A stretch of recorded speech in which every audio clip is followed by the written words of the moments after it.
Handle it yourself. I'm leaving the country for 10 days. The message arrived at 3:17 a.m., 3 hours before I needed to be at the office to prepare for our company's make-or-break investor meeting. My fingers trembled as I stared at my screen, reading and rereading the words until they burned into my brain. I called him. No answer. I texted back asking if this was some kind of joke. Nothing. I called again, straight to voicemail. That's when I knew Grant meant it. My boss, our company's CEO, had just abandoned me to face alone the disaster he had created. I sank to the floor of my apartment, still in the clothes I'd worn yesterday, having fallen asleep at my desk reviewing presentation materials. $9 million in damaged products needed explaining. 5 angry board members would be arriving in less than 6 hours. Hundreds of jobs hung in the balance, and Grant had left the country. Before I continue, I want to thank you for listening to my story. I really appreciate your time. Let me know in the comments where you're listening from. I'm always curious to know who's on the other side of these words. My name is Arya. At the time this happened, I was 32 years old and had been the chief operating officer at our tech company for just under 3 years. We made specialized equipment for small businesses, equipment that was supposed to save them money and time. I never planned on becoming an executive. Growing up in a small town with parents who worked at the local factory, I was the first in my family to go to college. I studied engineering because I loved solving problems, not because I wanted to wear suits or sit in meetings. But somehow, I ended up doing both. Grant hired me as a project manager when our company was still small, just 18 people in a renovated warehouse space. I admired him at first. He had vision. He had charm. He knew how to make people believe in possibilities. When he spoke, rooms fell quiet. When he asked for more from his team, we gave it. The problem started after our first product became successful. Grant began promising things our team couldn't deliver. He set impossible deadlines. He brushed off my concerns, saying I needed to think bigger and take more risks. The market waits for no one, Arya, he would say whenever I suggested we needed more testing. While you're perfecting, our competitors are selling. I still remember exactly how he looked the day I brought him the first warning about our newest product, the one that would eventually cost us $9 million. We were 6 months from launch. I'd discovered a potential defect in the cooling system that could cause catastrophic failure in certain conditions. We found an issue in testing, I said, placing the report on his glass desk. We need to delay the launch by at least 2 months to fix it. Grant didn't even look at the report. He was typing on his phone, barely acknowledging me. We're not delaying, he said finally, still not looking up. The investors are expecting a Q2 launch. We promised retailers we'd deliver in May. Grant, these units could fail after a few months of use. We'll have to recall them all. He finally looked at me, his expression hardening. Do you know how much a delay would cost us? The market position we'd lose? The investor confidence? Do you know how much a recall would cost us? I countered. He stood up, towering over me. This is exactly why you're still the COO and not ready for more. You see problems, not opportunities. Fix the issue before launch, without delaying. That's your job. I tried. My team worked around the clock. We managed to improve the cooling system, but our testing still showed a 3% failure rate under certain conditions. In a production run of thousands of units, that meant hundreds of inevitable failures. 3 more times I brought data to Grant. 3 more times he dismissed my concerns. The last time, 1 week before production began, he actually removed my warnings from the executive report to the board. I edited out the doom and gloom, he told me with a smile. No need to scare everyone with worst-case scenarios. That probably won't happen. But they did happen, exactly as we had predicted. 3 months after launch, the failures began. Small businesses that had trusted our product were facing expensive damages. News outlets picked up the story. Customer service was overwhelmed. Our stock price dropped 40% in a week. And tomorrow, no, today, we had to face our investors and explain how we would fix it. I had spent the past 72 hours preparing 2 different presentations. One where Grant took responsibility as the CEO. One where we shared the blame as a leadership team. I hadn't included my warnings or his dismissals in either version. I was still trying to protect him, even after everything. Now, sitting on my apartment floor at 3:23 a.m., I realized he wasn't trying to protect any of us. I forced myself to stand up. If Grant wouldn't face this crisis, I would have to do it myself. I showered, put on my best suit, and left my apartment while the city still slept. The office was empty when I arrived at 4:45 a.m. I walked through the silent hallways to my office, switched on the light, and began rewriting the entire presentation from scratch.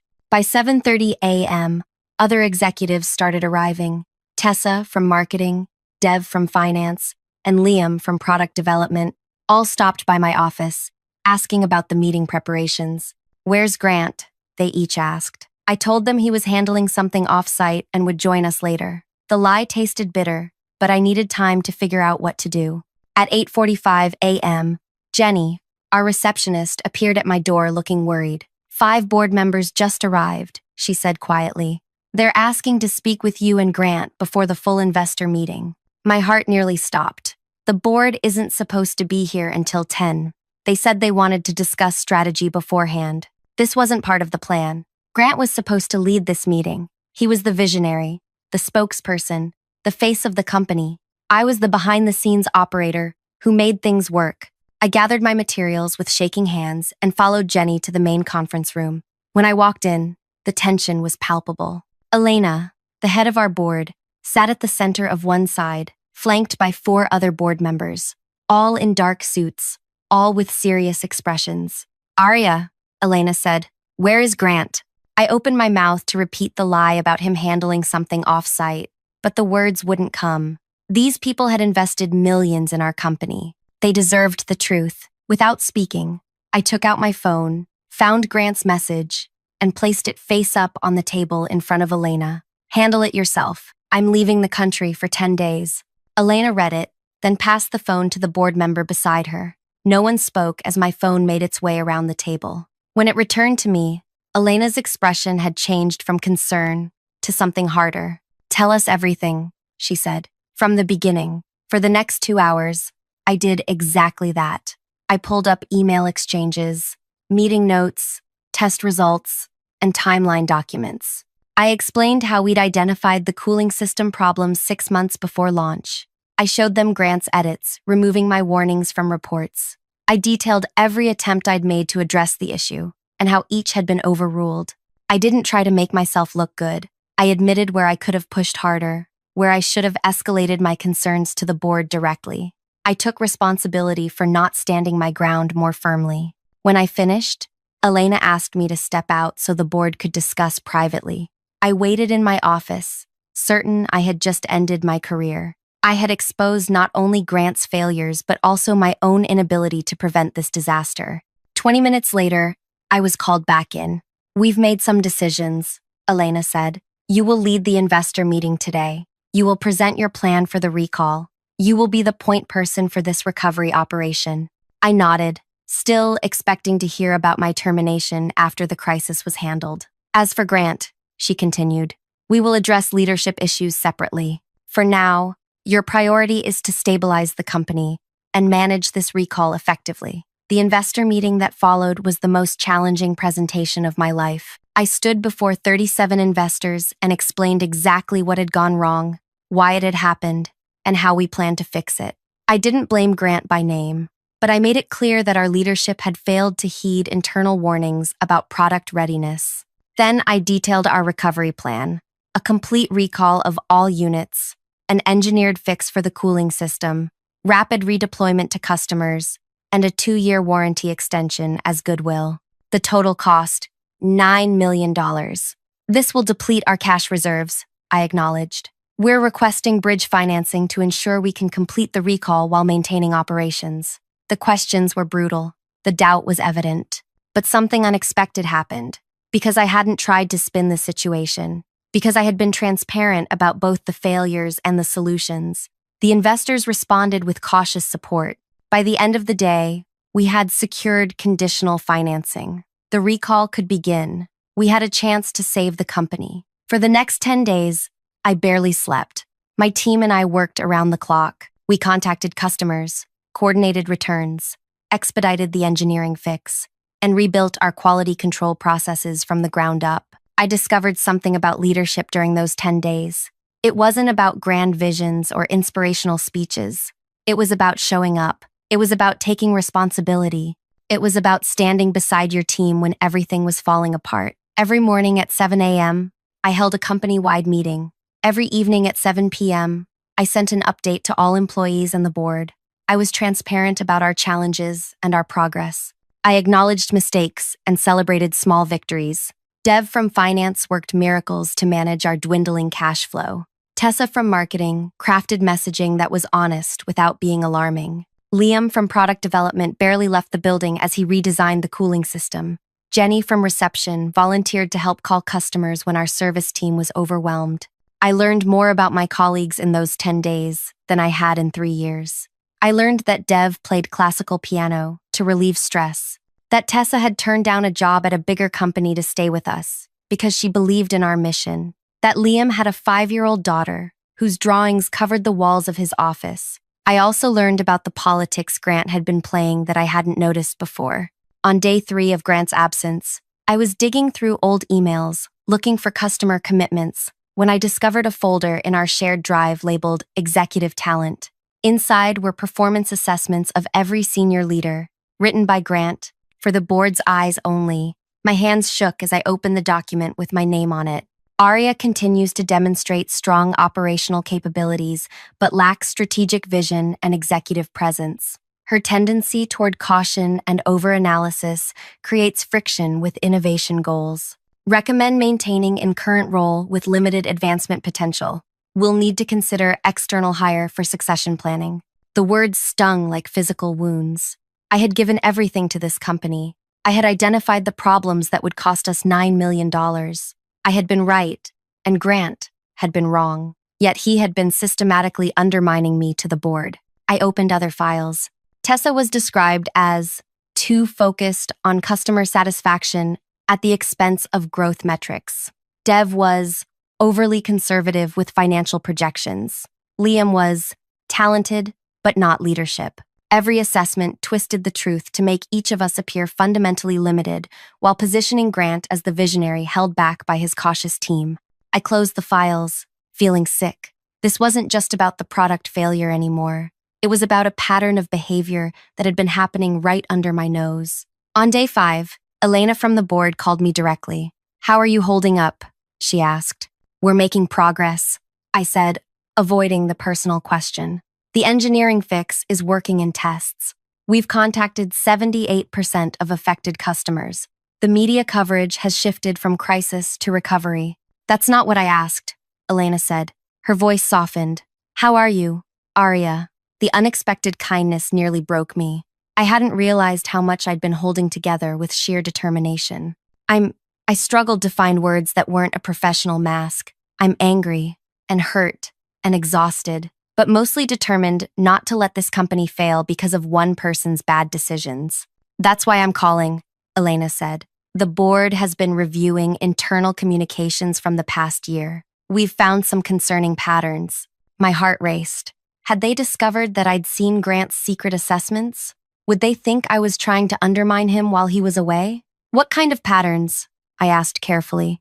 "Let's just say there are significant discrepancies between what Grant told the board and what was actually happening within the company. We'll discuss it when he returns." After we hung up, I sat at my desk, wondering what they had found. Were they looking at the same documents I'd discovered? Had others come forward with their own experiences? The days blurred together. I moved through problems mechanically, solving one crisis after another. The recall operation gained momentum. Customers began receiving fixed units. Our engineers implemented new testing protocols to prevent similar failures in the future. By day 8, I realized something unexpected was happening. The crisis was bringing our team together in ways we'd never experienced before. Without Grant's divisive leadership style, pitting departments against each other, creating artificial competition, we were collaborating efficiently. Liam's engineering team was working directly with customer service to understand field issues. Marketing and finance were aligned on customer retention strategies. Middle managers who had previously guarded information were now sharing insights openly. On day 9, Dev came to my office with budget projections. "If we continue at this pace, we'll complete the recall under budget by about $800,000, he said, sliding a spreadsheet across my desk. I stared at the numbers. How is that possible? Several reasons. The engineering fix was less expensive to implement than we initially projected. Our suppliers gave us preferential rates when they learned we were doing right by customers. And our team has been working so efficiently that labor costs are lower than expected. That's credible, I said. Dev nodded. It's because of your leadership, Arya. People want to work for someone who tells them the truth, even when it's hard. His words stayed with me that night as I drove home at 11 p.m. For the first time in 9 days, I allowed myself to think about what would happen when Grant returned tomorrow. Would he sweep in and take credit for the recovery? Would he spin a story about how his absence was strategic, giving the team space to implement his vision? Would the board believe him? I barely slept that night, playing out different scenarios in my mind. By morning, I had made a decision. I wouldn't try to expose Grant or demand recognition. I would simply present the facts of what had happened during his absence and let the results speak for themselves. I arrived at the office early on day 10, the day before Grant's scheduled return. The recall was 67% complete. Customer satisfaction scores were rebounding. Media coverage had shifted to stories about our transparency and commitment to making things right. Elena called mid-afternoon. The board would like to meet with you and Grant tomorrow at 9 a.m. Grant doesn't know about this meeting, I said. We'll inform him upon his return. Please prepare a complete briefing on the recall operation and current company status. That night, I worked until midnight creating a comprehensive presentation. Not to impress the board, but to ensure every detail of our team's efforts was documented. Every decision we'd made, every challenge we'd overcome, every person who had contributed. When I finally got home, there was a new message on my phone. Landing at 7 a.m. Need full update before board meeting. Meet in my office at 8. Grant was coming back a day early. He knew about the board meeting. I didn't respond. Instead, I took a long shower and tried to prepare myself mentally for the confrontation ahead. I wasn't the same person who had read his 3 a.m. text 11 days ago. I wouldn't simply fall back into the role of making him look good at my own expense. Morning came too quickly. I dressed with unusual care, choosing a dark blue suit that I'd bought months ago, but had never had the confidence to wear. I arrived at the office at 7:30, giving myself time to center my thoughts before facing Grant. As I walked to my office, people stopped me in the hallways. They thanked me. They told me about customer calls they'd received. They shared small victories from the past 10 days. I realized that whatever happened with Grant and the board, something fundamental had changed in our company culture. People felt valued. They felt heard. They were proud of how we were handling the crisis. At precisely 8 a.m., I walked into Grant's office. He was sitting behind his desk as if he'd never left, looking tanned and rested in contrast to our exhausted team. There was no acknowledgement of his abandonment, no apology, not even recognition of the crisis he'd left behind. Arya, good, he said, barely looking up from his computer. Give me the quick version so I can prepare for the board. $9 million, I said, remaining standing. That got his attention. He looked up, frowning. What about it? That's what your decision cost this company. Your decision to ignore warnings about the cooling system. Your decision to remove those warnings from board reports. Your decision to launch a product you knew might fail. His expression hardened. If you've come to point fingers, I'm not pointing fingers, Grant. I'm stating facts. Facts that the board already knows, because I showed them the evidence while you were gone. He stood up slowly, his face flushing with anger. You had no right. I had every right, I interrupted. You left me to handle it myself, remember? So I did. I handled all of it. For a moment, he seemed at a loss for words. Then his expression shifted to the charming confidence that had once impressed me. Look, Arya, I understand you're upset, but stepping away was a calculated decision. The team needed space to implement the recovery without my presence, causing additional media scrutiny. It was strategic. I almost laughed at the audacity. Is that what you're planning to tell the board? That abandoning your company during its biggest crisis was strategic? The results speak for themselves, he said smoothly. The recall is proceeding. The company has survived. Sometimes leadership means knowing when to step back. You're right about one thing, I said. The results do speak for themselves. I turned to leave, then paused at the door. The board meeting is in 45 minutes. Everything that happened while you were gone has been documented. Every email, every decision, Every conversation. Just so you know. His confident smile faltered for just a moment, enough to tell me he understood the implications. I walked out, closing the door quietly behind me. As I headed toward the boardroom to set up my presentation, I felt a strange calm. For years, I had worried about proving myself, about being executive enough, about meeting Grant's impossible standards. Now I realized those standards had been artificially constructed to keep me in my place. The real test of leadership had come in the past 11 days. And while I hadn't been perfect, I had been present. I had been accountable. I had told the truth. 45 minutes later, I sat at the conference table, waiting for the most important meeting of my career to begin. The board members filed in, followed by Grant, who took his usual seat at the head of the table. Elena called the meeting to order with a simple question that would change everything. Grant, would you like to explain where you've been for the past 11 days while your company faced its biggest crisis? Grant leaned forward with the practiced confidence of someone who had talked his way through countless difficult situations. His smile didn't waver as he addressed Elena. As I was just explaining to Arya, my temporary absence was strategic. I recognized that my presence during the height of the media coverage could intensify scrutiny. Sometimes, leadership requires making difficult decisions for the greater good. The board members' faces remained impassive. Elena glanced at her colleagues before responding. Interesting perspective, she said. Arya, would you share your experience of the past 11 days?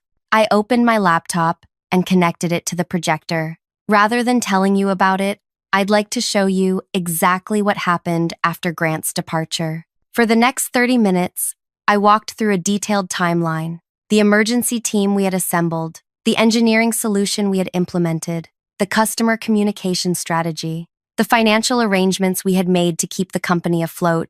I showed metrics, recall completion rates, customer satisfaction scores, media sentiment analysis, employee overtime hours. I shared before and after comparisons of our quality control processes. Throughout my presentation, Grant nodded, as though approving of work done under his distant guidance. Twice he interjected with, "This follows the crisis framework I developed last year," and exactly as I would have approached it. When I finished, Elena thanked me, then turned to Grant. You mentioned this was strategic. Did you communicate this strategy to anyone before leaving? I felt it was best not to create unnecessary documentation that could be discovered in potential litigation, Grant said smoothly. Another board member, Harold, who rarely spoke during meetings, cleared his throat. Grant, we've reviewed all internal communications surrounding this product failure. Grant's expression didn't change, but I noticed his hand tighten around his pen. Harold continued, we found multiple instances where Arya and her team warned about the cooling system issue. We found evidence that you removed these warnings from reports to this board. That's a mischaracterization, Grant said quickly. I streamlined reports to focus on actionable items rather than theoretical concerns. Elena slid a folder across the table. These are emails where you explicitly instructed your team to proceed despite known defects. This is the original board report with Arya's warnings highlighted, and this is the version you provided to us with those sections removed. Grant glanced at the documents without touching them. In a fast-moving industry, we have to make judgment calls. If we halted production every time an engineer raised a concern, we'd never ship anything. And if we ignored every warning, we'd end up exactly where we are, Elena countered. $9 million in recall costs and a serious threat to our company's future. The tension in the room was palpable. Grant began a long explanation about market timing and competitive pressures. While the board listened with increasing discomfort, I remained quiet, letting his words hang in the air. This was the moment I realized I didn't need to orchestrate any elaborate exposure of Grant. He was doing it himself with every defensive statement, every deflection, every refusal to acknowledge reality. When he finally finished speaking, Elena turned to me. Arya, did you consider going directly to the board when your concerns were dismissed? The question was fair. Yes, and I should have, I admitted. I convinced myself that loyalty to the company meant supporting my CEO, even when I disagreed. I was wrong. I won't make that mistake again. Elena nodded, then addressed the room. We need to discuss next steps privately. Arya, would you excuse us? Grant, please stay. I gathered my materials and walked out, closing the door behind me. For the next 2 hours, I sat in my office, answering emails and checking in with the recall team while waiting for whatever came next. At 11:43 a.m., my phone buzzed with a message from Elena. Please join us in the boardroom. When I entered, only the board members remained. Grant was nowhere to be seen. Please sit down, Arya, Elena said. Her expression was serious but not unkind. The board has made several decisions today, she began. First, we have accepted Grant's resignation, effective immediately. The words took a moment to register. Grant hadn't been fired. He'd resigned. Somehow, that seemed fitting. Even in his downfall, he'd managed to maintain the appearance of control. Second, Elena continued, we are appointing you as acting CEO while we conduct a formal search for a permanent replacement. I hadn't expected this. I appreciate your confidence, I said carefully, but I want to be clear that I'm not campaigning for Grant's position. We understand that, Harold said. This isn't about office politics. It's about who demonstrated actual leadership during a crisis. Over the next 15 minutes, they outlined their expectations for the transition. I would continue leading the recall operation while taking on CEO responsibilities.